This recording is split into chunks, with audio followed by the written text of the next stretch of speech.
Graça e paz, bom dia, você pode se assentar, que bênção, não?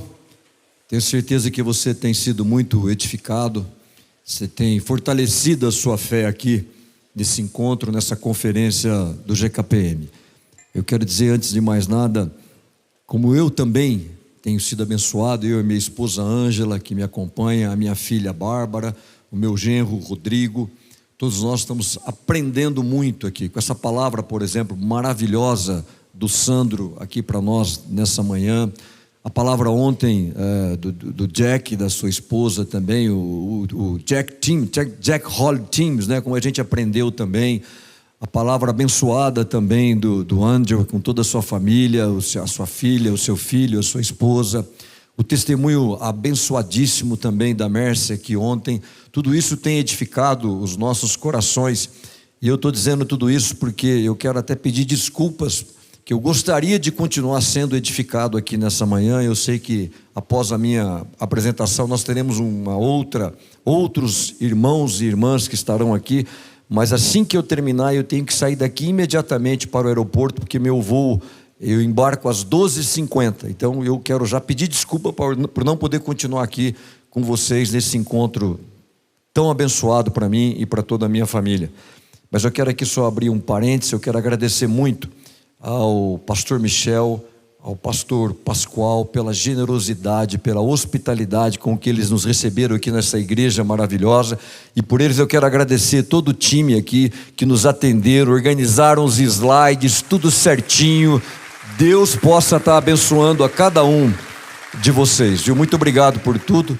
E por fim eu quero deixar o meu abraço sempre no pastor Elias, esse dínamo, esse motor atrás do GKPN que nos identifica e que nos edifica a cada dia que passa. Eu fui convidado aqui hoje para falar sobre a minha jornada pessoal. E eu vou procurar aqui, nesse tempo que eu tenho, testemunhar alguma coisa que Deus tem feito na minha vida. Como aqui já foi dito, não é a minha jornada, mas é a jornada dele. E eu quero procurar compartilhar alguma coisa, e eu espero que você também, na sua jornada, possa ser edificado, eventualmente, com o que Deus tem feito na minha vida, o que eu tenho aprendido, e quais são os instrumentos, quais são as ferramentas que eu procuro usar na minha vida, para ajudar nessa minha jornada. Então eu gostaria que você pudesse aprender um pouco naquilo que eu vou colocar para você aqui nessa manhã. Eu não sei se o meu passador ele não está funcionando. Deixa eu ver aqui, ele está ligado, só para a gente começar, vamos ver aqui, eu acho que o passador não está passando, hein? Será que eu travei ele alguma coisa? Vamos só ver aqui, está ligado, né? Vamos só, para a gente, senão eu vou no dedo aqui no computador, não tem problema, viu? Mas o que eu queria compartilhar com você sobre essa jornada, né? O que Deus pode, o que Deus faz. E eu gostaria muito de trazer um pouco da mensagem para a juventude um pouco de hoje, logo aqui nesse início. E por quê? Porque eu acho... Isso, está ótimo, obrigado. Viu? A sua jornada, ela começa com algo que é a jornada de Deus, e para isso, né, ela depende muito disso. Todos nós temos uma cosmovisão do mundo. Cosmovisão, o que é? É a maneira como você enxerga o mundo, é a maneira como você experimenta, é a maneira como você sente as coisas que estão ao seu redor. Todos nós temos uma cosmovisão.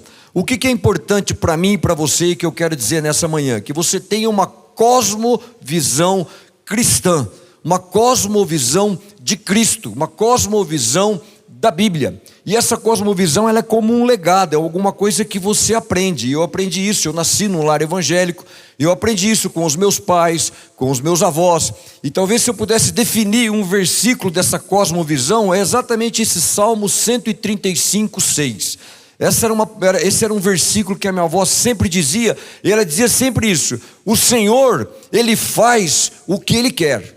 Começa por aí a cosmovisão que eu tenho que ter do mundo, porque às vezes eu não entendo as coisas que acontecem comigo nessa minha jornada, nessa minha caminhada, nos meus negócios, mas eu tenho que entender que o meu Deus, o seu Deus, Ele faz o que Ele quer em todos os lugares, seja lá nos mares, nos oceanos profundos, no céu. Eu tenho que ter essa compreensão das coisas que estão acontecendo ao redor, porque não existe coincidência, não existe a força do meu braço, não existe nada disso. É o meu Deus que está fazendo aquilo que Ele quer. E essa jornada, esse legado, e eu falo isso porque é muito importante a gente entender que os filhos, que os netos, eles estão observando como é que você está enxergando o mundo, como eu observei aos meus pais e como eu observei aos meus antepassados. E eu sou originário de 4 avós, de 4 nacionalidades diferentes. Eles vieram sozinhos aqui para o Brasil, cada um veio do seu país, aqui se conheceram e aqui se casaram. Aquele primeiro lá à esquerda, o seu Luiz Mano, tão pobre, você pode ver que nem sapato ele tinha, era o português da família, veio de Portugal. Aquele aqui à direita, né, talvez a família mais predominante, a Rosália Cabreira, o Antônio Cabreira, que vieram da Espanha.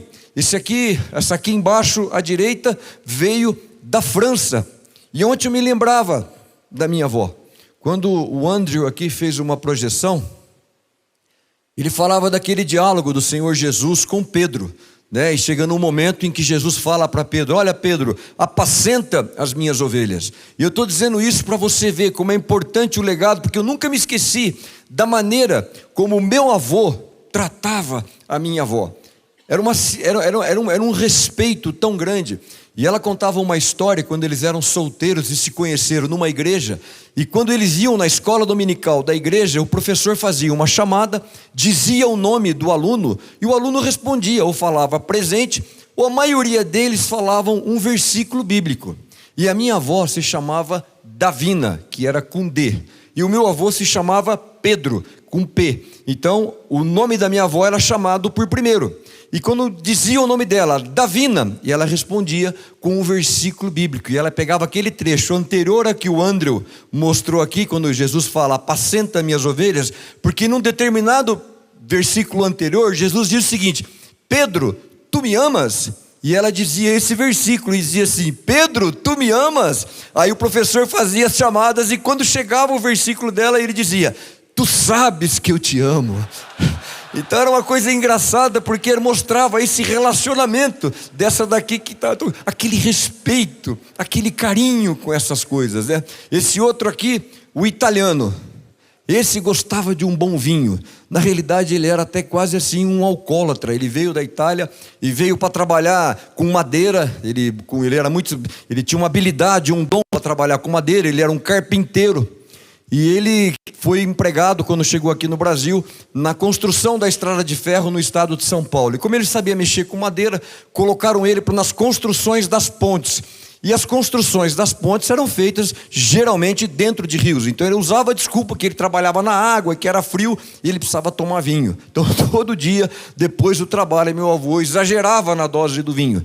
E um belo domingo, ele estava trabalhando numa cidade pequena do estado de São Paulo, chamado Catanduva. Acabou o serviço, tomou o seu vinho e saiu meio alegre, bêbado pelas ruas de Catanduva. E ele sai de um local da cidade para ir na outra extremidade aonde ele morava. E no meio do caminho, no domingo à tarde, começando o anoitecer, cai uma chuva torrencial sobre a cidade de Catanduva. E ele está ali, começou a chover, começou a pingar, e ele olha assim em frente na calçada, uma pequena portinha aberta, e uma luzinha acesa. Ele fala: eu vou me esconder aqui da chuva, e entra correndo dentro daquela porta. E naquele dia estava começando um culto na igreja presbiteriana de Catanduva. Tinha 9 pessoas sentadas ali, e o pastor estava pregando. Ele sentou, ele usava um chapéu, nem tirou o chapéuzinho, sentou no último banco da igreja. O pastor começou a pregar, e num determinado momento, esse italiano aqui, o pastor vem e fala assim, bate no púlpito: só Jesus salva. E aquilo deu uma mexida com ele, e ele estava bêbado. Ele levanta, tira o chapéu, joga o chapéu no chão e também grita: só Jesus salva.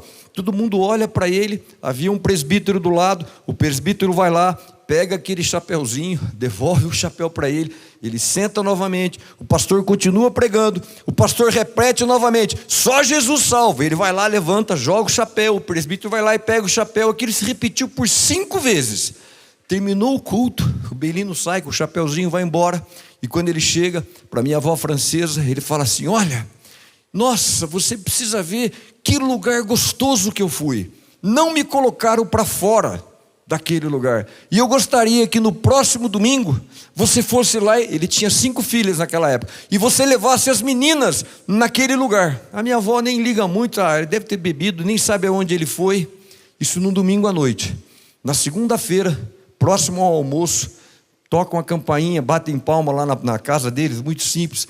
Havia o pastor e duas mulheres, Loide e Eunice, visitando a minha avó. Eu sei porque eu fui atrás, eu fui nos registros dessa igreja e estava registrado lá. Nesse dia, visitou-se, aí tem o nome do meu avô, visitou-se isso, fomos recebidos, e diz assim: leu-se um pequeno trecho da Bíblia, ponto. E termina assim: e fez-se uma oração. Uma oração. E essa oração fez com que a minha avó e as suas 3 filhas entrassem naquela igreja no próximo domingo. E como a gente encontra lá no Evangelho de Lucas, naquele dia houve salvação naquela casa.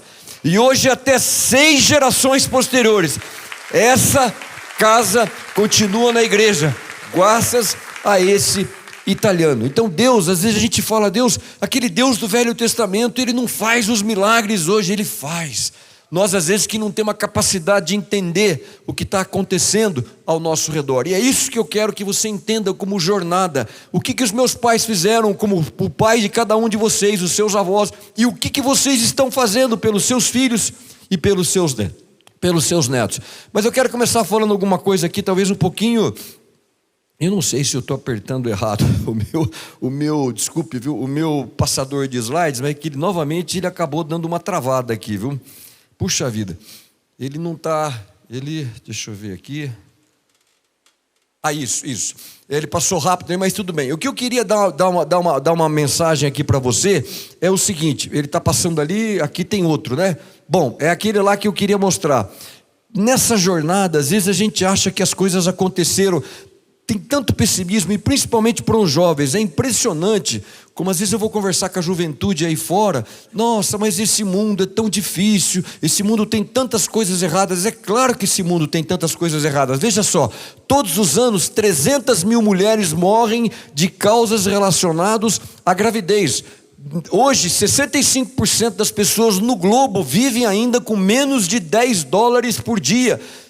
Desmatamentos, crianças, quase 1/4 da população mundial vive em regimes autocráticos. 14% dos adultos do mundo não sabem ler e não sabem escrever. Isso é uma coisa muito triste. Então às vezes eu tenho essas informações e eu falo: puxa, que mundo que eu estou vivendo. Eu queria viver no mundo dos meus pais e no mundo dos meus avós. O mundo não é bom. Mas deixa eu te dar uma boa notícia hoje. Aí se eu pudesse passar o próximo slide, além disso, isso já foi muito pior.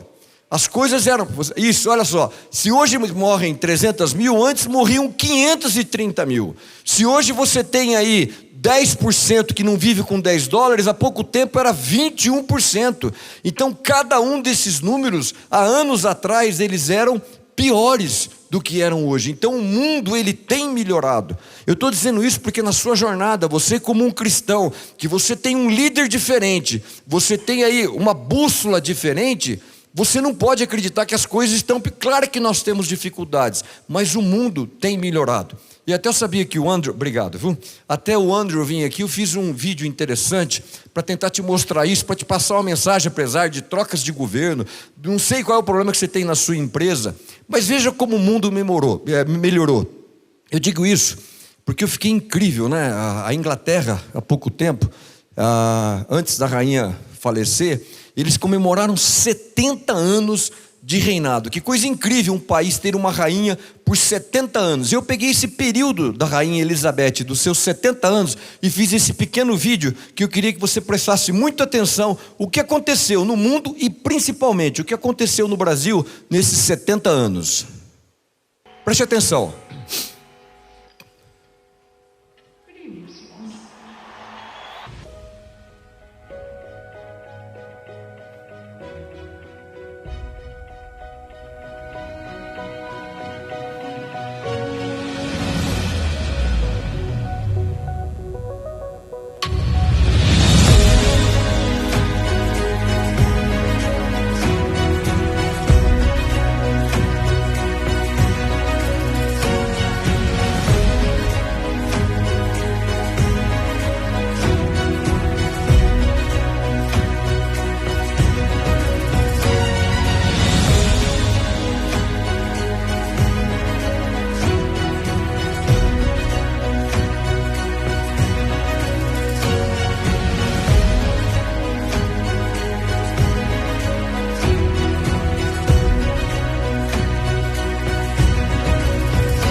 Veja, olha só que coisa incrível. Quando a rainha começou a reinar, um agricultor aqui no Brasil, ele alimentava 16 pessoas.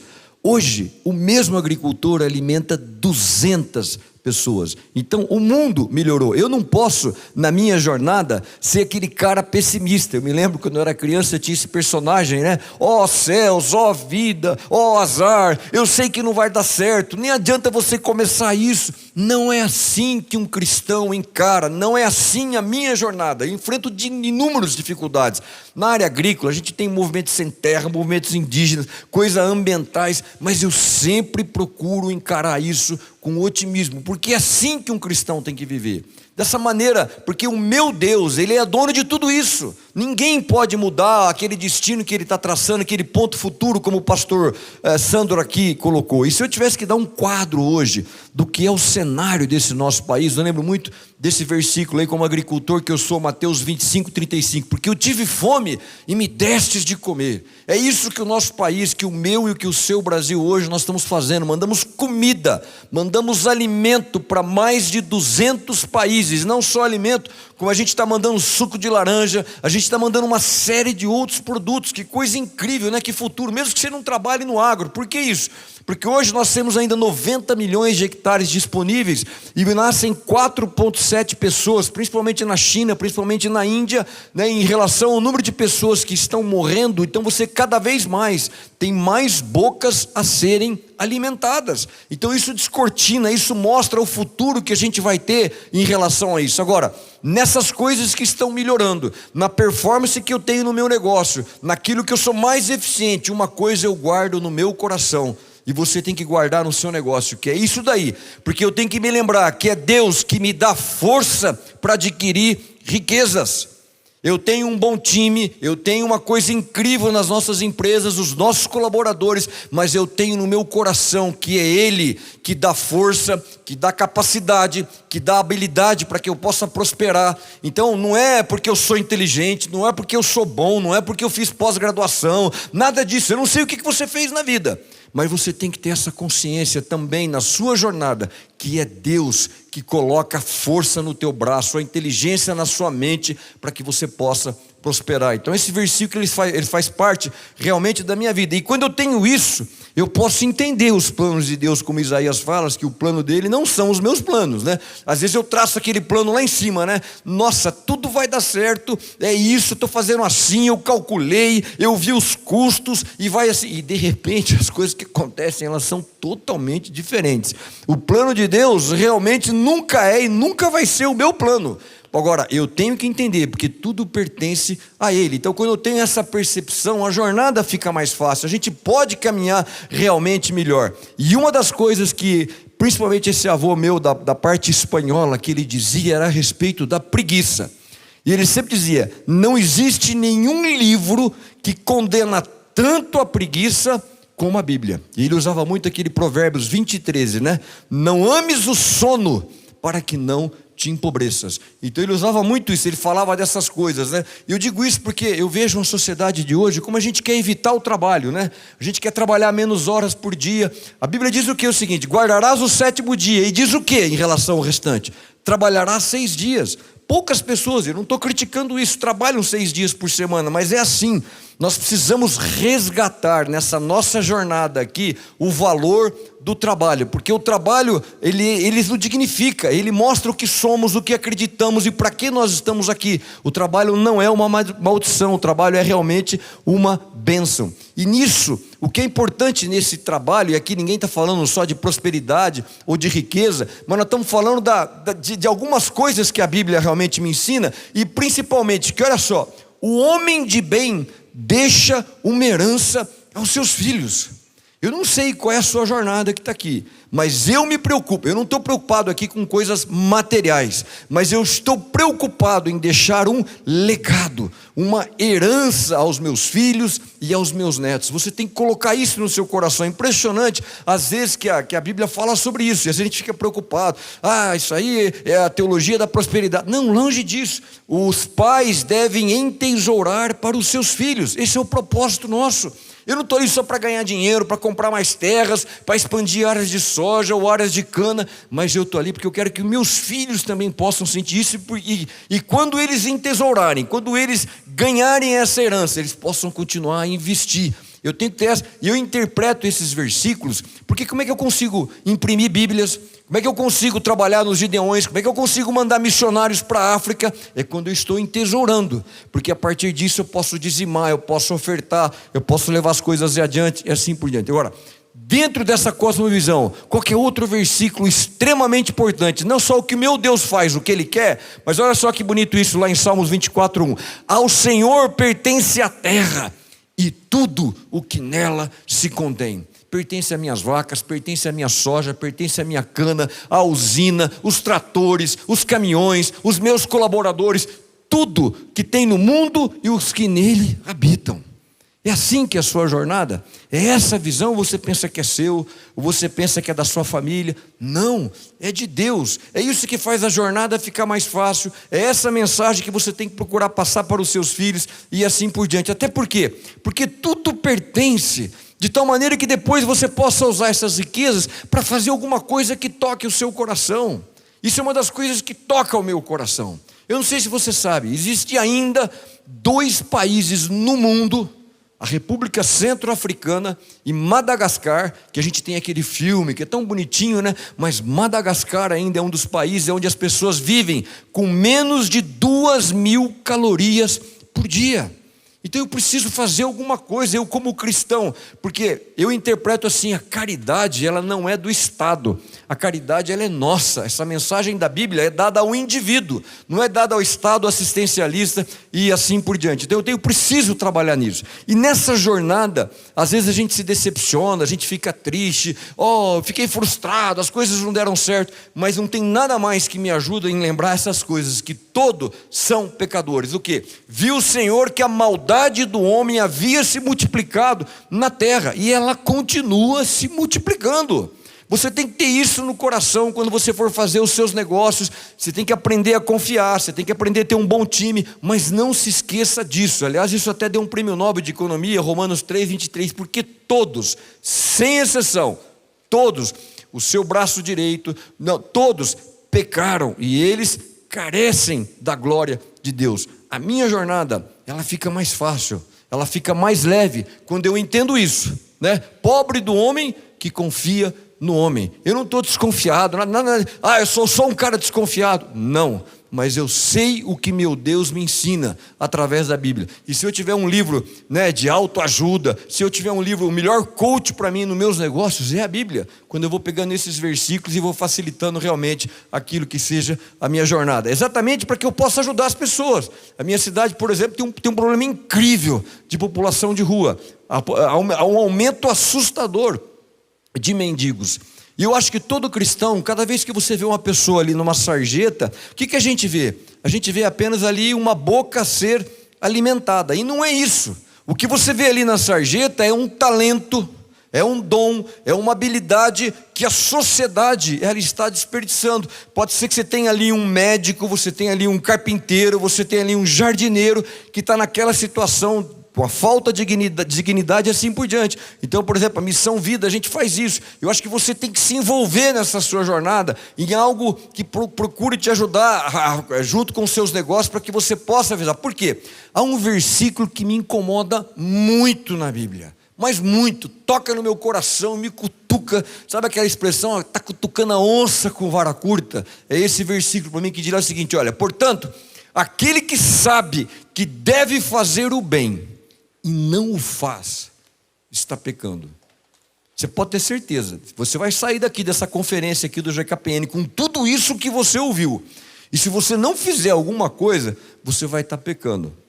Porque é isso, se você sabe o caminho, se você está aprendendo, você sabe o que é fazer o bem, e você não está fazendo, como é duro isso, hein? Você está o quê? Não está sendo apenas omisso, mas você está pecando. Então tome muito cuidado com aquilo que você faz e como você vai levar adiante. Eu quero fazer uma homenagem aqui ao grupo Chilater, ao Walter, a dona Ana Lúcia, a filha do seu Alberto Chilater, a Ana Lúcia.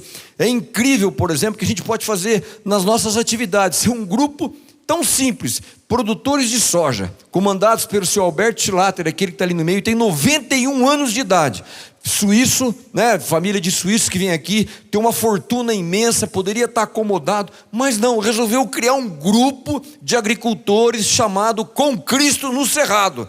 Aí a gente imprime essa Bíblia e sai distribuindo por aí. Fazemos reuniões técnicas, por exemplo, de algodão. Chama lá a maior autoridade de algodão, reúne aquele grupo de agricultores, a maioria não é cristão, mas todo mundo vai sair dali com essa Bíblia, Com Cristo no Cerrado. Eu não sei qual que é a tua atividade, mas eu acho que você pode criar alguma coisa como isso. Você pode levar a tua jornada adiante, você pode testemunhar lá para frente e você pode avançar em relação a isso.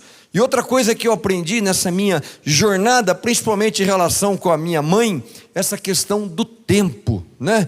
Como é que eu estou gastando o meu tempo? Porque a Bíblia fala isso: vede prudentemente como andais. E andais como? Não como necios, e sim como sábios, remindo o tempo. O tempo é a maior bênção que você tem aqui. O que você está fazendo com o seu tempo? Eu não sei se você sabe, mas essa é uma das grandes contribuições do cristianismo. Essa visão do tempo como algo precioso. Eu fiz a minha pós-graduação, por exemplo, na Índia.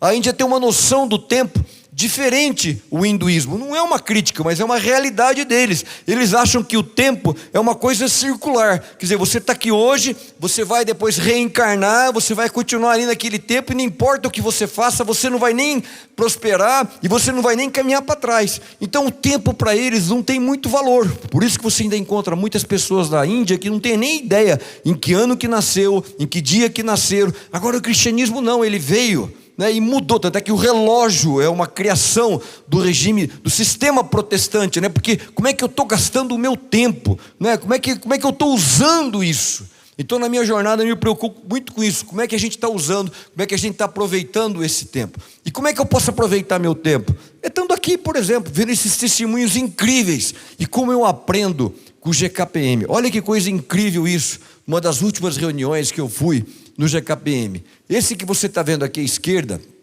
de blusa escura, é o pastor Nicola, ele é da Ucrânia, ele tem a igreja que o pastor Elias falou em Kiev. E sabe quem que é esse outro aqui, de camisa clara do meu lado? Ele é o pastor Matsola, da Rússia. Preste atenção, o país do pastor de blusa branca invadiu o país do pastor de blusa escura. E nós se reunimos ali e oramos. Sabe, eu paro e eu fico, que outro... Não tem nada nesse mundo, não tem livro de autoajuda, não tem nenhuma psicologia, não tem nada que possa fazer isso. No momento em que dois países estão em guerra, a gente está acompanhando o que tem, a gente pode abraçar esses irmãos, esses países diferentes e orar. Então o GKPM ele também te edifica, né? Eu estou usando o meu tempo para poder aprender, para poder melhorar cada vez mais a minha jornada. É isso, porque o tempo me possibilita isso. O passado, o tempo que já passou, eu não posso mudar nada, porque esse já passou. Agora, é o ponto futuro do que o pastor Sandro colocou aqui na frente. Esse eu posso mudar, esse pertence a Deus.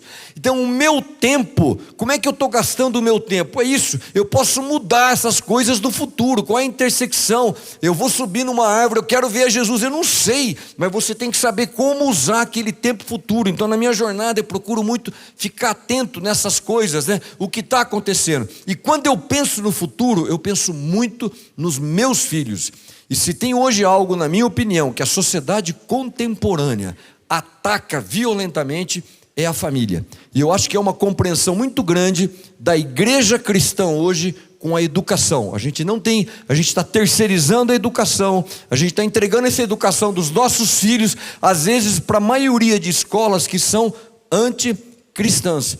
E se é uma coisa que eu não posso terceirizar, é a educação dos meus filhos. Tanto é que a maioria dos pais perdem os seus filhos, a maioria das igrejas perdem os seus membros aonde? Principalmente no início do período universitário. E aí eu estou com a minha família, com a minha esposa, com o meu filho, com as minhas filhas, nós participamos de uma passeata no Peru, numa campanha das igrejas cristãs que se dizia o seguinte: não te metas com mi hijos. não se meta com os meus filhos, porque os meus filhos é o pai e a mãe que tem que educar. Não é uma ideologia, não é o Estado como a gente tem visto hoje. Então eu acho que essa preocupação a gente tem que ter também, porque de repente, o que aconteceu com o meu filho? O que aconteceu com a minha filha? Aí quando cai a ficha, você nem sabe o que aconteceu exatamente por isso. Então, nessa jornada, a educação é importante. E por que eu digo isso?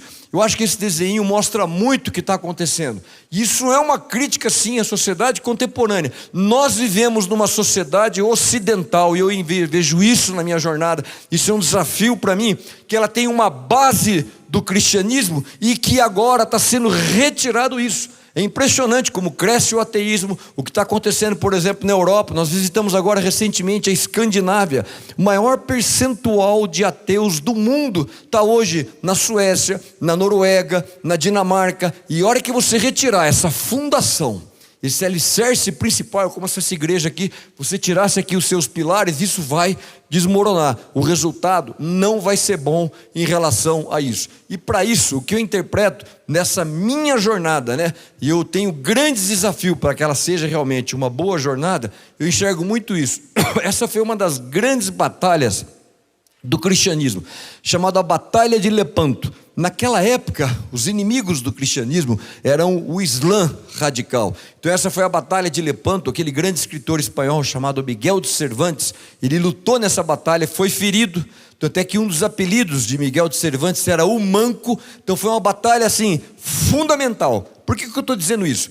Porque o nosso cristianismo, os nossos valores, eles sempre estiveram sob ataque. Então não é, agora a coisa é diferente. Não, isso sempre foi a história do cristianismo. Só que se naquela época esses eram os inimigos, eu diria que hoje nós temos o quê? Uma invasão vertical, uma invasão de dentro da sociedade contra o cristianismo. Então não consigo entender, eu possa ter uma jornada que alegre o meu coração, que seja a jornada de Jesus, se eu não tiver essa defesa desses ataques que os meus valores estão sofrendo. Então eu acho que na nossa jornada a gente tem que colocar muito isso. E esses ataques não vêm às vezes de fora, são de dentro da sociedade, é de uma escola, é de uma atuação de um governo, ou sei lá, de um ministério público. Quantos pastores, por exemplo, eu participo do Instituto Brasileiro de Direito e Religião.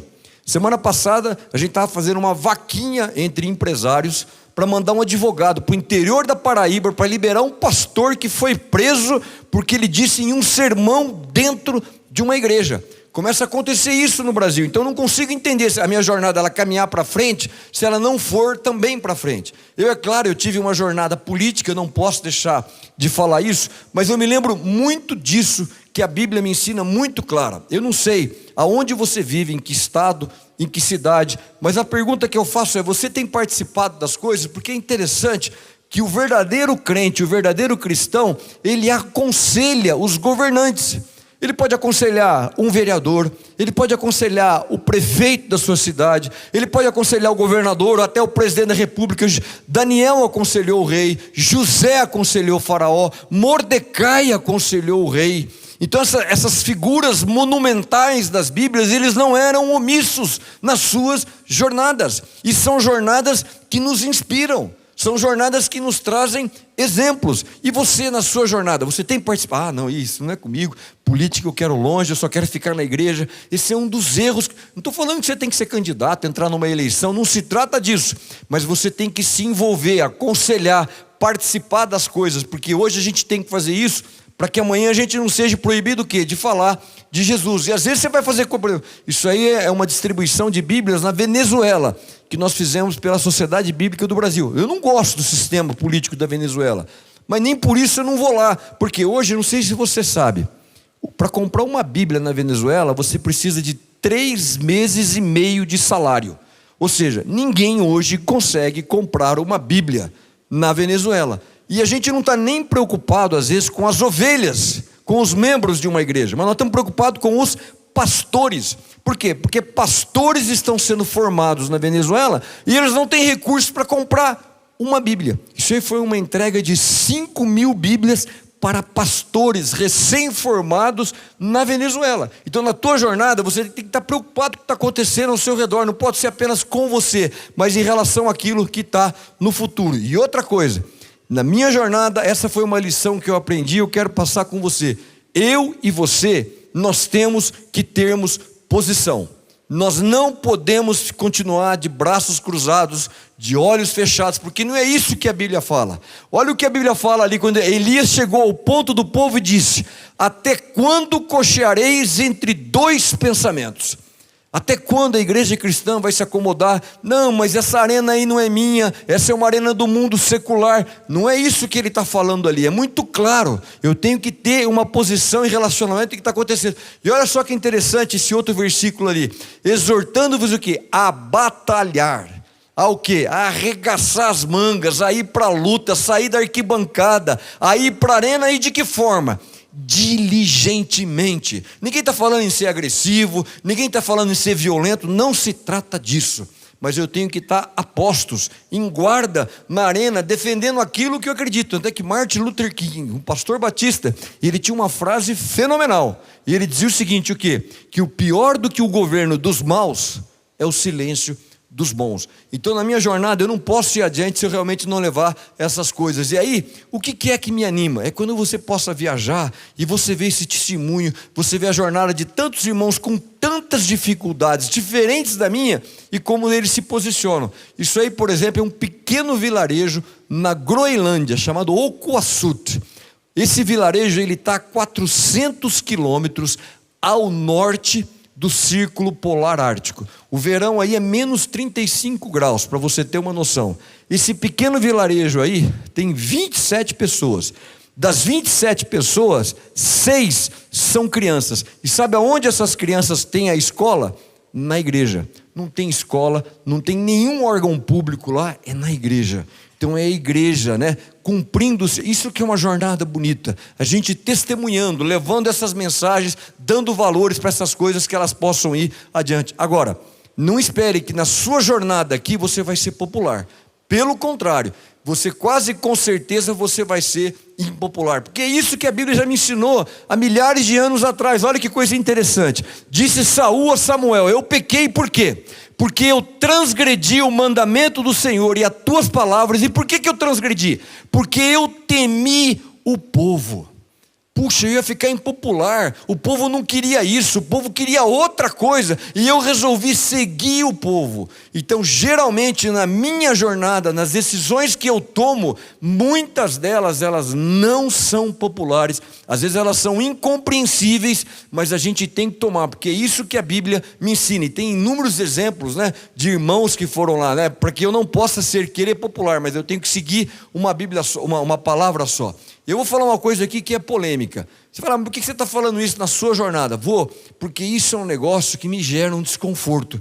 Eu não consigo, na minha jornada, ficar quieto perante isso. Isso aí são duas atrizes extremamente famosas em Hollywood. Eu não tenho nada a ver contra elas, o que elas fazem, mas eu tenho contra quando elas querem colocar esse tipo de ideologia na minha vida ou na vida de famílias que eu conheço. Por que isso? Essa primeira tem 3 filhos, são homens, e a segunda tem 2 filhos. Esses 5 garotos, eles são transgêneros. Esses 5 garotos se transformaram em garotas. Eu pergunto, qual é a chance? Estou falando agora de ciência, numa normalidade, com 2 mães que têm 5 filhos homens, os 5 filhos homens se sentirem transgêneros ou se sentirem garotas. Então é isso. Sabe o que eu vejo nisso aí? Um abuso do direito das crianças. Elas têm todo o direito de fazerem o que quiser como adultas, mas e o direito dessas crianças? E o duro para nós como cristãos é quando isso vem goela abaixo para minha família através de lei e coisas disso. E por isso que eu tenho que brilhar, eu tenho que dizer aquilo que eu penso, porque a Bíblia fala isso: assim brilhe também a vossa luz diante dos homens, para que vejam que as boas obras e glorifiquem através da minha jornada, daquilo que eu faço na minha empresa, nos meus negócios, que glorifique o quê? Ao meu Pai que estás nos céus. Você na sua jornada, você tem brilhado? Ou você é uma vela fraquinha, que está aí quase apagando, uma luz que está ali piscando. Não, que você possa brilhar. E sabe por quê? Porque essa é a história do cristianismo. É incrível a contribuição que o cristianismo já deu no passado, como eles interferiram e criaram essa sociedade que a gente viveu. A lei contra o infanticídio, contra as lutas dos gladiadores, a pena de marcar com ferro em brasa o rosto, reforma nas prisões, o fim da prática de sacrifícios humanos, leis contra a pedofilia, direito de propriedade, proibição da poligamia, a questão de enfaixar o pé de meninas na China, o fim da escravidão, o fim da queima de viúvas na Índia. Essa é a história desses missionários que chegaram e o quê? E brilharam. Você tem brilhado na sua jornada? Talvez eu não tenha brilhado, mas eu fico muito preocupado. O que eu estou fazendo? Qual que é o testemunho? Para onde que eu estou caminhando? E assim por diante. E aí tem inúmeras oportunidades. Agora eu estava vendo, por exemplo, a Sociedade Bíblica do Brasil vai lançar o Luz da Amazônia, um rio que vai percorrer. Está precisando de voluntários, pessoas que possam lá, que possam ajudar. Eu tenho certeza que aqui o pastor Michel está precisando de gente para fazer os seus programas. Se envolva nisso. Na sua jornada aqui, olha que eu estou falando para empresários, não é só ganhar dinheiro, não é só melhorar o seu lucro, mas se envolva em alguma obra onde você possa brilhar, onde você possa levar alguma coisa àqueles que tanto precisam. E nós, como empresários, temos uma regra de ouro incrível, e a gente se esquece. Essa para mim é a melhor regra para ganhar lucro, para ter eficiência. Nenhum coach vai te falar o que eu vou te falar aqui agora, que diz o seguinte: pois tudo quanto quereis que os homens vos façam, assim fazei vós também a eles. Puxa, isso é o melhor conselho que eu posso dar para qualquer empresa, para qualquer negócio, seja da agricultura, seja da tecnologia, que eu possa fazer ao meu cliente aquilo que eu quiser que alguém fizesse para mim. Eu vou comprar essa camisa, eu não tenho confecção, mas se eu for comprar essa camisa num shopping, puxa, aquele cara que é o dono, tomara que ele esteja fazendo essa camisa que eu comprei como se fosse algo para ele, algo que fosse bom, algo que fosse de qualidade, que tivesse um bom preço. Então quando eu vendo os meus produtos na minha empresa, eu quero que isso, olha, eu estou vendendo algo como se fosse eu que estivesse comprando o meu produto, né? A minha jornada tem que ser nisso, obedecendo essa regra de ouro. Qual a regra de ouro que eu poderia ter aqui na minha jornada como um empresário? Essa. A Bíblia já te dá isso, você não vai encontrar isso nem nos melhores livros de economia. E segundo, evita discussões insensatas. Às vezes a gente entra numa... Paulo tem uma frase que eu acho incrível, quando ele escreve lá a Timóteo, diz o seguinte: o quê? Eu combati o quê? O bom combate. Eu não combati o pequeno combate. Eu não combati aquelas coisas que são insignificantes, que são insensatas. Eu combati o bom combate. E eu estou mostrando aqui para vocês alguns dos bons combates que nós, como cristãos, podemos ter aqui, podemos realmente levar adiante. Então essa é uma das coisas que me motiva na minha jornada, e a gente possa ir adiante. E às vezes tem algumas, aquela regra de ouro, né? Eu tenho que amar o meu próximo como a si mesmo. Sabe qual que é o grande problema desse versículo? É que geralmente, você quer escolher quem é o seu próximo. Agora, quando o seu próximo é o seu inimigo, a coisa muda de figura. E eu aprendi muito isso no Sudão. Aí eu estou na divisa do Sudão. Eu não sei se você sabe, o Sudão teve a maior guerra civil do século XX, em termos de tempo. Foram mais de 22 anos essa guerra civil. E por quê?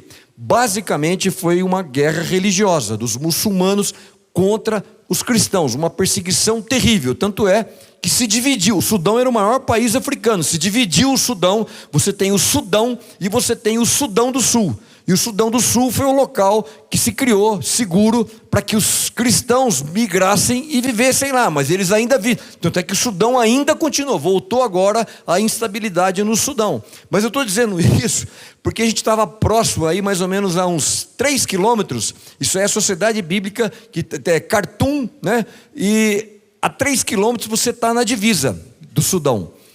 Eu estou aí no Sudão do Sul. Eu nunca me esqueço que esse pastor que estava comigo, de repente ele virou e falou o seguinte: olha, vamos fazer uma oração aqui pelo nosso próximo. E fez uma oração pelo próximo. Mas quem que é o próximo dele?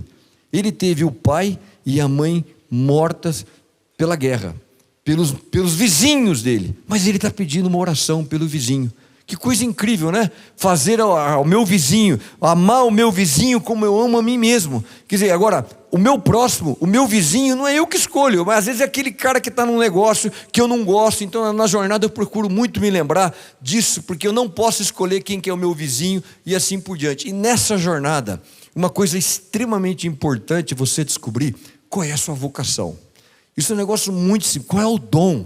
Qual é a habilidade que Deus te deu? Eu não sei, de repente é finanças, de repente é na agricultura, e às vezes você está meio perdido, aí você não sabe qual que é. E a vocação é um negócio interessante, ela é uma das heranças da reforma protestante. Quando chegou lá em 1 Coríntios 7:20, quando Lutero foi traduzir isso, aí ele colocou essa expressão, que permaneça na vocação em que foi chamado. Até então você não tinha essa palavra, beruf, calling, né? Vocação, isso é uma palavra religiosa. Tanto é que hoje o mundo financeiro usa muito isso, né? Uma empresa vocacionada. Aliás, o mundo financeiro, o mundo de negócios é um mundo, né, que usa as expressões nossas. Fala em fidelizar o cliente, que tem a fé, fidelizar ele, vocacionar e assim por diante. Então Lutero está falando isso. E ele tinha uma expressão, e aí eu estou com duas filhas minhas numa plantação de bicho da seda. Bicho da seda é o bichinho que depois ele vai comer essa planta que é chamada amora e vai transformar isso em seda.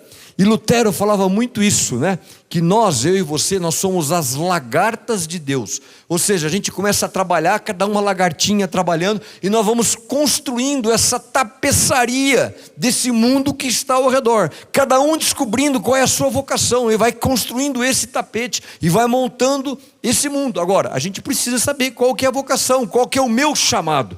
Isso é uma das grandes heranças que às vezes a gente acaba esquecendo e a gente não leva adiante. Agora, que coisa interessante, né? Como eu tenho que pensar nisso. Esse tempo atrás, eu estava lá no Egito, e uma coisa que eu não sabia, no Egito, você quando é cristão, você tem que colocar qual que é a sua religião na sua carteira de identidade. Então ali ele coloca lá, tá vendo? Eu sou um cristão.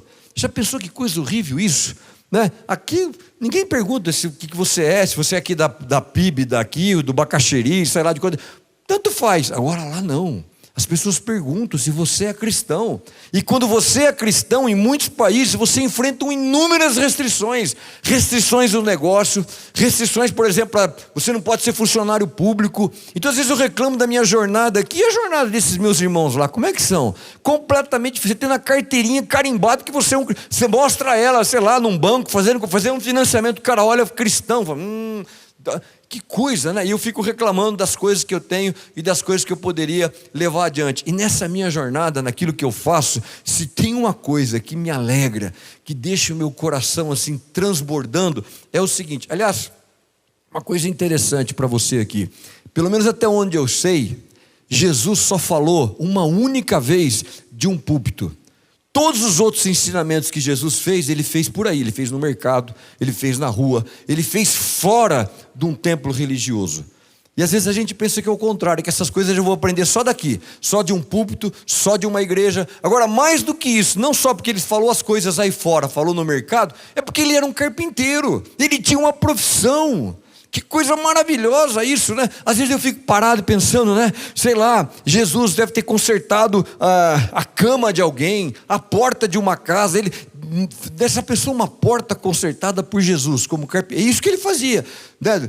Durante praticamente 30 anos ele trabalhou com seu pai, e o teclon, aquela palavra ali no original hebraico, ele era assim, não só um carpinteiro, ele era quase como um chefe de algumas pessoas que trabalhavam naquela profissão. Então o meu Salvador também era um empresário, também fazia negócios, também Jesus deve ter vendido porta, comprado madeira, ele também negociava. Que coisa incrível isso para mim poder considerar na minha jornada. E por que eu tenho que tomar posição, né? Eu como empresário, saber que meu Salvador era... Mas olha como é que é o mundo hoje, olha que coisa interessante desse ano.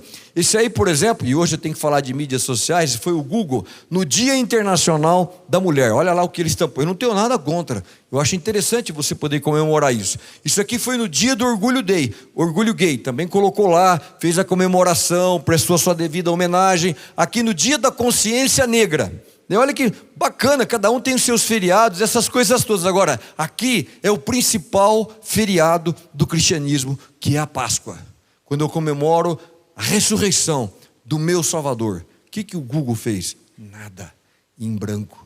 Por que eu não vou tomar posição? Por quê? Porque isso é o quê? Uma discriminação contra a minha crença, contra aquilo que eu acredito. Eu não estou pedindo que o Google faça isso, mas eu me sinto discriminado quando outros eventos são homenageados e o meu principal evento também não é homenageado. Então eu tenho que tomar posição, eu tenho que participar dessas coisas em relação à minha jornada. O que é interessante? A Bíblia fala, isso aí é um milho que nós carregamos no mês passado, por exemplo, nós mandamos para a Zâmbia. Olha que esse versículo de Efésios 4, 28 fala: quem roubava não roube mais, porém comece a trabalhar para quê?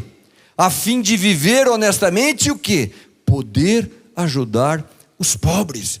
Então eu tenho que trabalhar, eu tenho que fazer alguma coisa, eu tenho que ganhar, eu tenho que ter lucro, porque é através disso que eu possa cumprir esse versículo aí de Efésios 4, e há inúmeros outros Efésios. Agora, quanto aos vossos que aprenderam também a exercer ocupações honestas para suprir as suas necessidades. Então eu tenho que fazer, eu não sei o que você pode fazer, mas eu tenho a certeza, onde você está, onde a sua empresa, o seu negócio se estabeleceu, você tem alguma ajuda que você pode fazer em relação a ajudar. E eu falo que a gente tem que tomar posição, porque olha só que coisa interessante, numa dessas doações, que a gente está fazendo doação de comida, de alimento para a África. Olha que coisa interessante, nós tivemos que pagar imposto. Então, na minha jornada, eu tenho que tomar uma posição. Como é que eu tenho que pagar imposto de algo que eu vou doar para um país que precisa de comida? Isso é uma coisa particularmente em relação aqui ao Brasil. E às vezes você está falando, puxa, mas essa jornada do Cabreira, talvez seja porque ele é espanhol, e ele fala muito dessas coisas, toma posição. O mundo está muito dividido hoje, a gente tem que ter mais calma, a gente tem que mais se comparar. Eu acho sim, nós temos que dar um testemunho do amor e da compaixão. Mas deixa eu te dizer uma coisa, o mundo sempre esteve dividido, sempre, e vai continuar estando dividido. Olha o que diz ali em Atos 9, eles estavam em Jerusalém, entrando e saindo, pregando o quê? Ousadamente em nome do Senhor, não era silenciosamente, não era com cuidado. E olha que coisa interessante, que diz ali embaixo, falava e o quê? Discutia. Olha só, os apóstolos discutindo por quê? Porque eles defendiam a pregação do evangelho, as boas novas, e às vezes é preciso que a gente possa discutir. E olha que coisa interessante ali em Atos 15 também, havendo o quê? Grande debate. Você está pensando que a vida dos apóstolos era, quando Paulo chegava era aquela unanimidade, ou Pedro, não, havia debate, mas eles tomavam posição. E às vezes eu fico imaginando que na minha jornada as coisas vão ser diferentes, as coisas vão mudar. Não, vai ser da mesma maneira. E eu não tenho como, no mundo de hoje, tomar posição e participar sem entender o que é o mundo. Meu mundo mudou. Não é o mundo do meu avô e nem é o mundo dos meus pais. Olha só que coisa interessante. Se você pegar ali de 2004, 2006, 2008, olha o salto que nós tivemos hoje as mídias ali. Foi até 2019, isso mudou, não é mais o Facebook, mas olha onde é que está o Facebook, YouTube, WhatsApp.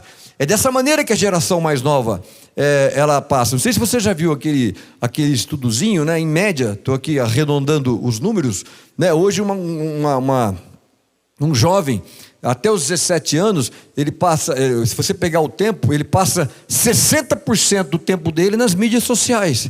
E o que as mídias estão ensinando para ele? O que eles estão aprendendo? Então eu acho que hoje você, na sua jornada, você tem que considerar essas novas plataformas, essas novas tecnologias, e a gente tem feito isso, a gente tem procurado participar, a gente criamos até um site chamado Fé e Trabalho, mostrar isso, olha, eu tenho participando, eu estou fazendo alguma coisa, eu estou tentando pregar alguma coisa, eu tenho tentado mostrar as boas novas, para que a gente possa levar isso daí adiante. Esse é um dos vídeos que a gente fez. Se puder colocar o som, faz favor.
como você deve ter visto, eu sou apaixonado por essa palavra liberdade. E ela é uma palavra-chave do mundo secular dessa jornada que eu tenho aqui. E às vezes é uma palavra que nós no mundo cristão estamos esquecendo. A liberdade de eu poder falar, de eu defender os meus valores e assim por diante. Então nós temos que se envolver. Eu não sei qual que é a sua causa, né? Qual que é a sua paixão aqui no mundo secular, mas você tem que ter alguma, que esteja encaixado com essas boas novas, com a mentalidade do Senhor Jesus. Por fim, eu queria aqui já praticamente terminar. Eu acho que cada uma das jornadas, e a minha jornada é isso. Eu não tenho resultado nenhum aqui para te falar. Eu não queria falar da minha jornada, o resultado que eu tive, fui o mais jovem ministro da história do país, a empresa que eu tenho, onde eu atuo, 10 estados, quantos funcionários, qual que é o lucro. Não, essa jornada para mim ela não me interessa. Eu acho que o maior, o que eu podia te falar aqui, para tentar te estimular, para tentar te entusiasmar, é o testemunho. Eu acho que jornada ela está associada com isso. O que eu estou testemunhando aqui nesse mundo? Eu procurei mostrar isso para você, porque eu e você, nós temos que ser testemunhas, porque é isso que a Bíblia me ensina. A Bíblia me ensina o seguinte, que eu serei levado à presença de governadores, de reis, de pessoas importantes do mundo aí fora, para quê? Olha que provocação que a Bíblia faz a mim e a você nessa manhã, para que eu seja testemunho. Não importa onde, no meu caso até na política, é lá no seu trabalho, é na sua escola, é na sua família, no seu bairro, com seus vizinhos. Deus está te chamando para que você possa testemunhar. E se você está preocupado com a sua jornada, com o seu legado, você tem que estar preocupado com isso. Isso é uma jornada de acordo com o que a Bíblia fala, o testemunho que eu estou dando. E eu quero só aqui terminar te dizendo o seguinte: o meu maior desejo na sua jornada, porque a minha, eu tenho procurado que ela seja assim, procurar passar isso para os meus filhos, para o meu filho, para as minhas filhas. O que eu desejo é que a sua jornada não seja nem tanto uma jornada só de sucesso, de galgar posições na carreira, ganhar muito dinheiro, ser o CEO de uma grande empresa, seja lá o que for. Mas o que eu desejo mesmo aqui nessa manhã, com esses testemunhos, ou pelo menos o que eu procurei falar aqui para você, é que a sua jornada, ela seja um testemunho do amor, da graça e da misericórdia do Senhor Jesus. Amém.